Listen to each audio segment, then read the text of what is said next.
What's up, everybody? Welcome to the video. Chris Pennell here. We're going road course racing for the second time this season, although a bit of a twist this weekend as we are heading south of the border to Mexico for the Viva Mexico 250 250 at the El Autodromo Hermanos Rodriguez. And I'll be honest, I don't really know what to expect of this weekend. I mean, yeah, it's cool, international. I looked at the forecast. It's like rain every day, Friday, Saturday, all of Sunday. Of course, it could change, but it's been there all week. So I don't know, get the rain tires ready. I also saw a couple of videos and pictures on Twitter, including this one that has some of the haulers coming in for NASCAR, and they're getting escorted by guys with machine guns down the streets. I mean, that just sounds awesome to me. So I don't know, we'll have a positive outlook on the race. Hopefully it's not too bad, but one of my main concerns is that with the elevation change, we are going to lose some horsepower up there, so it could hurt some things. But either way, if this happens to be your first time here, what's up? My name is Chris Pennell. I break down NASCAR DFS each and every single week on this channel. Videos on Saturdays, live streams on Sundays, planning for 1 p.m. Eastern, so be there, be square, always a good time. And if you do end up enjoying today's video, make sure you like down below, subscribe channel for brand new. Let's dive right into it. All right, let's talk some strategy here for Mexico. It's going to be a typical road course strategy where, yeah, if you have the main dom, that is great, but we're not solely focused on grabbing dominators.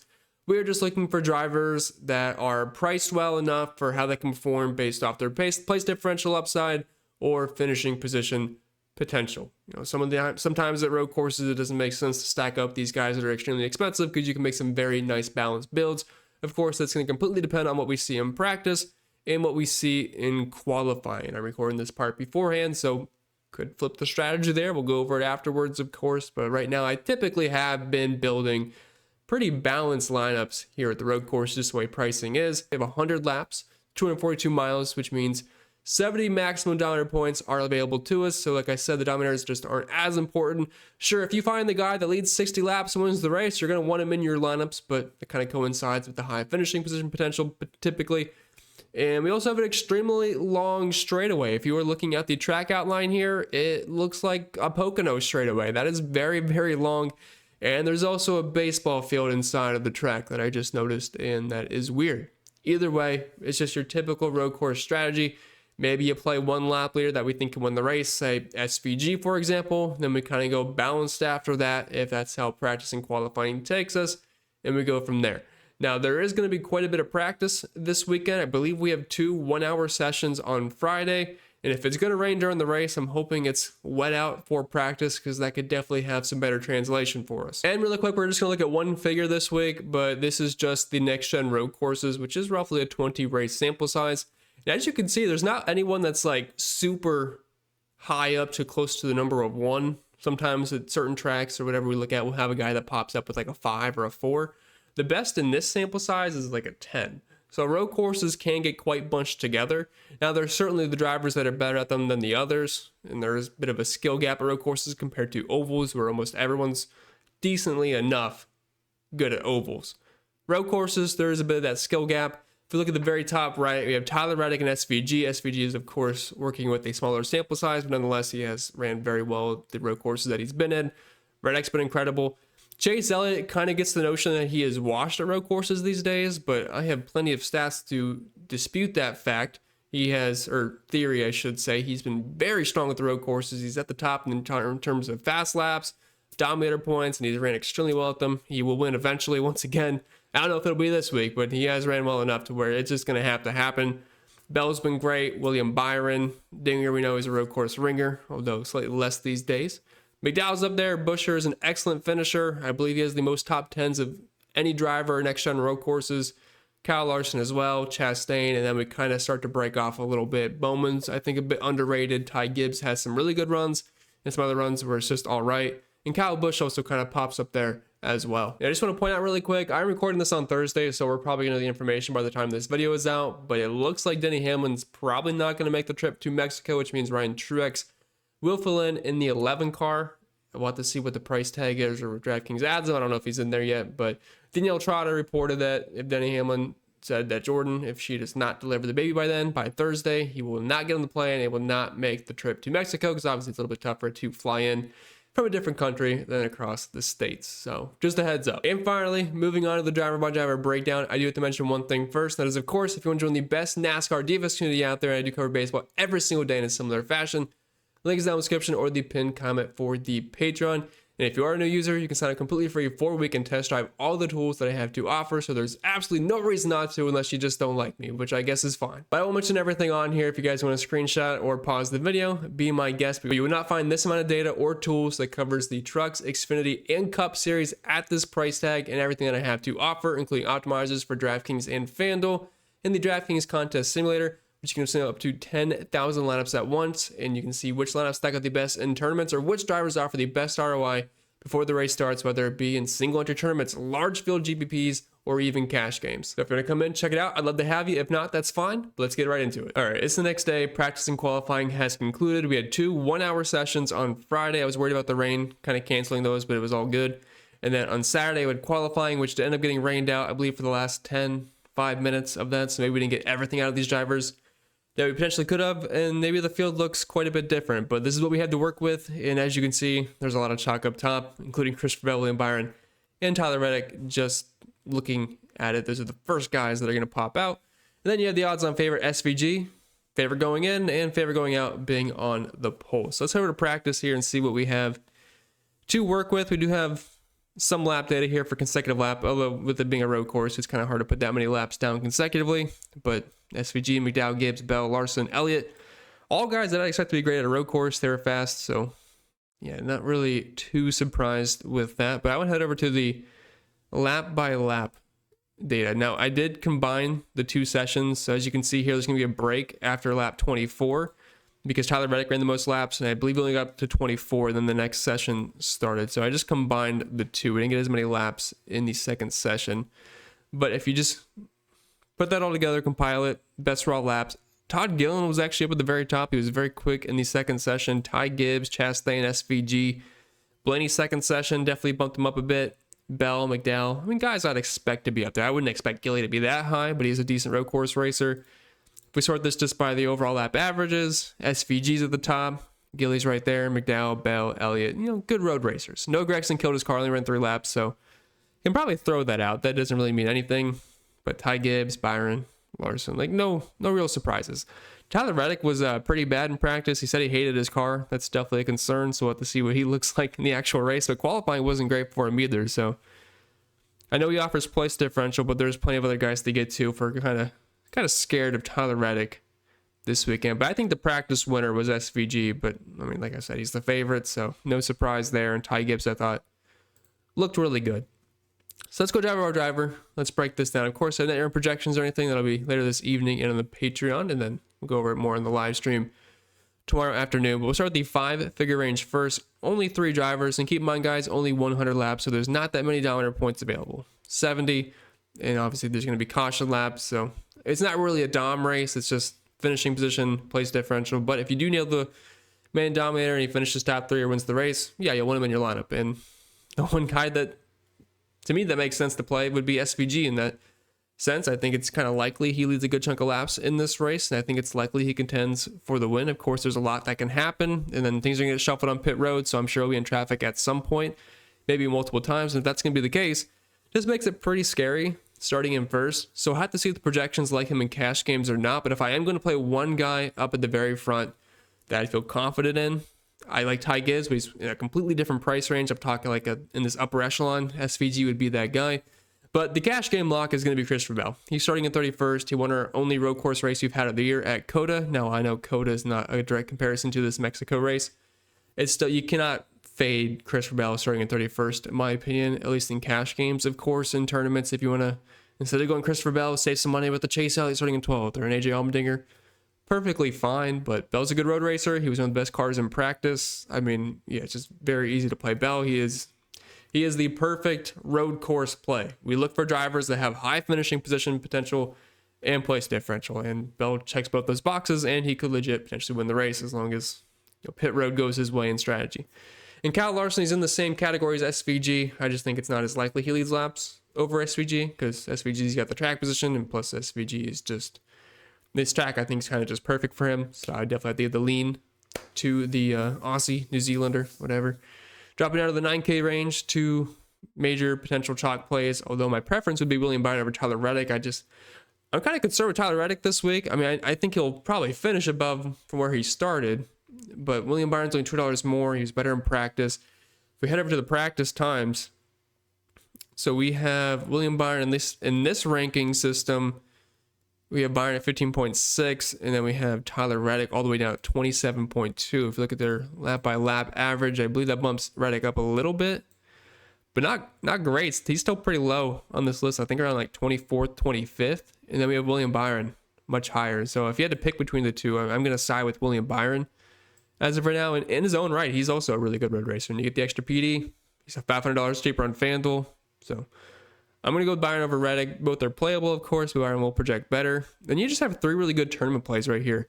Like Chase Elliott over Tyler Reddick's probably going to look better in projections for me. Maybe, depending on how much I want to weigh practice in there. But even if it doesn't, I think the pivot to Chase Elliott in GPPs makes sense. I went over it in the strategy portion where he just hasn't won at road courses. Tyler Reddick definitely has.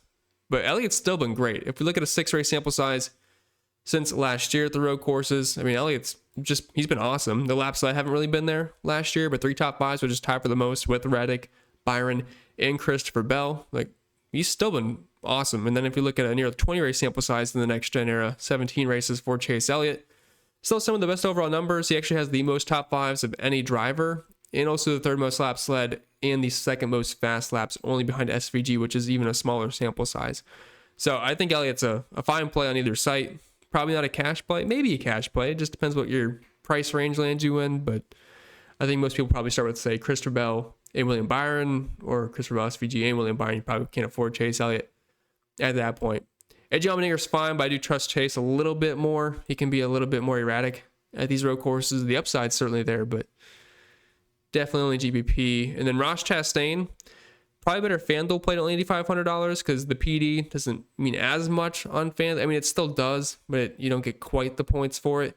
And at that price point, I mean, he's not even in the same category as the other guys on FanDuel. On DraftKings, he's similar, but on FanDuel, you're getting a really nice discount there. So probably not a cash play on FanDuel, but he's definitely going to project better. Like, that's a really good price point for him. He's on the guy that just performs really well at the road courses.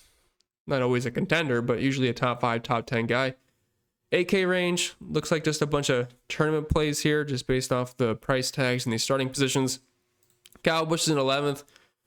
You typically expect him to run borderline top 10 at road courses. If we're looking at his numbers, running position of 14th since last year, 3 top 10s, 5 top 15s, 6-race sample size. He'll probably be a 5th to 10th, 5th to 12th place driver, which is fine. I mean, it puts him in a similar category as guys like AJ Allmendinger and Chase Elliott. Won't be his own. Daniel Suarez, I think people are going to want to play Suarez because we're in Mexico. He's from Mexico. I mean, yeah, it makes sense, but I have a hard time trusting him. He's in a really good car in Xfinity. He wrecked it in practice. Just really hard to trust Daniel Suarez these days. I'd personally rather go with Kyle Busch. And I'd rather go with Chris Buescher starting in 16th. He is the best road course finisher in the next gen era. It doesn't mean he runs the best, but just getting finishes, I mean, he's been fantastic. If you're looking at since last year, he's got the best average finish. If you expand this to an even larger sample size of 18 races, once again, the best average finish, the most top 10s, 14 and 18 races. It's hard to get better than the consistency of Chris Buescher. So if you want to play him in either format, I am fine with that. Michael McDowell is another guy that I always play, him and Chris Buescher in the next gen era, but starting at 5th, that just makes it pretty difficult. I would only reserve him for probably large field tournaments. Austin Cindric in 20th. I mean, Xfinity Series back in the day, he was absolutely excellent at the road course, and he's still been pretty solid. I mean, average finish of 13.6 in the next gen era, running position barely inside the top 20 though, 8 top 10s, 11 top 15s. Like, he's okay starting at 20th. I mean, he can backdoor a top 10 here. I wouldn't be surprised about that. He's all right. I hate saying there's much of a difference between that and Chris Buescher. I really don't think there is. I mean, I probably prefer Buescher a little bit more, but I mean, Cindric's okay. I just hate to say that, but that's just as simple as it is. Chase Briscoe put down some pretty good laps in practice, 2nd in the 1 lap, 8th in the 5 lap, and I believe he was pretty high up there in the lap by lap averages. And if we do the other ranking system, pretty much the exact same spot. So roughly around a 10th-ish place car. So for where he's starting in 19th, a little bit quicker than Austin Cindric. Road courses haven't exactly been great for him in the Cup Series. In the Xfinity Series, I think when he came to Cup, we were expecting a bit more. It just hasn't really translated too much. Running position 19th, average finish a little bit worse than Cindric, but he's basically running about the same. I mean, they're basically the same play. So whatever your Austin Cindric exposure is, I'd probably put the same on Briscoe. But neither is someone that I'm just singling out on a single entry, because I can get Bowman starting in 29, 10 spots further back, and I can get Carson Hocevar starting a bit further back, and I think their upside's all very similar, if not somewhat better. Alex Bowman's actually a pretty underrated road course driver. Last year, and including this season, which is only one race, average finish of 10. That's fantastic. Average rank position of 12.7. Has a win in Chicago, 2 top 5s, 3 top 10s. I mean, I think Bowman's probably our best cash play that we have seen in a while. Probably since William Byron, as far as like cash plays are concerned. So I really like Bowman there. I know a lot of you probably hate Alex Bowman at this point. I totally get it, but that's not how I play DFS. Each week is a new week, and the previous week doesn't really matter much. Of course, performance overall, but I mean, like I said, Bowman has ran really well at the road courses. Carson Hocevar has also been a guy that typically is around 15th. You know, they're doing with a smaller sample size for him, but just last year specifically, 6 race, same sample size of everybody else. It's honestly somewhat on par with these other guys. So I don't mind Carson, and he's not afraid to do some guys out of his way.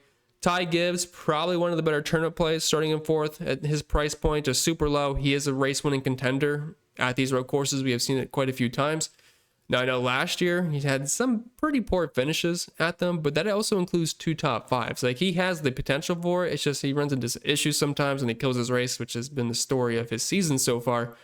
But I'm in on Ty Gibbs in GBPs. Ryan Blaney's probably going to run 15th to 20th all day. Unless he gets lucky on strategy, I don't really see too much more upside besides that. Dating back since last year, he has 3 top 10s, 5 top 20s. Like, he'll probably be around 10th to 20th place. That is my guess. He could sneak in a little bit higher. Like, it's okay. He has a safer floor than Ty Gibbs, but that's about it. And then Joey Logano is probably just the worst version of Ryan Blaney this week. Dropping down to the 6K range, Bubba Wallace starting in 25th. I don't usually play Bubba Wallace at the road courses. He just typically runs anywhere from like 20th place to 25th. Now, I will say, since last year, 6 race sample size, he's finished in the top 20 every single time. So there's definitely been improvement for Bubba Wallace. If you want to play him for the PD, I can't hate you for it. It's just never pretty playing Bubba, but the PD is there. Gilliland, 3 top 10s. Like I said, not a bad road racer, and had some of the best practice times last week. I almost want to call him a similar play to Michael McDowell, but he's about $2,000 cheaper. So Gilly is just one of those large field tournament plays that I wouldn't hate being overweight on. I don't think projection systems will like him at all, because it's really hard to like Gilly starting in 7th. But if you're hand building, like say a 3 max, and you want to sneak him in to get off some of this chalkier PD of Wallace and Brad Keselowski, who are definitely going to be slower, but the floor is great, but I don't hate it. I like it better than Ryan Preece. I just don't see how you can play Ryan Preece on this slate. Ryan Truex will be starting in the back. He's obviously in an amazing car, but Denny Hamlin struggled with the road courses in this car, and then Ryan Truex has shown me absolutely nothing this week that makes me feel good about him. Like on this list, he's only faster than Catherine Legay or Leg, whatever it is. If you're looking at the lap averages, he's also just hanging out with Catherine. So not great. I just think he's going to be in the back all day. I know it's the 11 car at $6,400. I don't think I can do it. Austin Dillon, I'm going to have to pass on. Gregson is most likely going to wreck several times, but at the same time, average finish 21st since last year, average rank position of 23rd, does have 3 top 15s, 3 top 20s.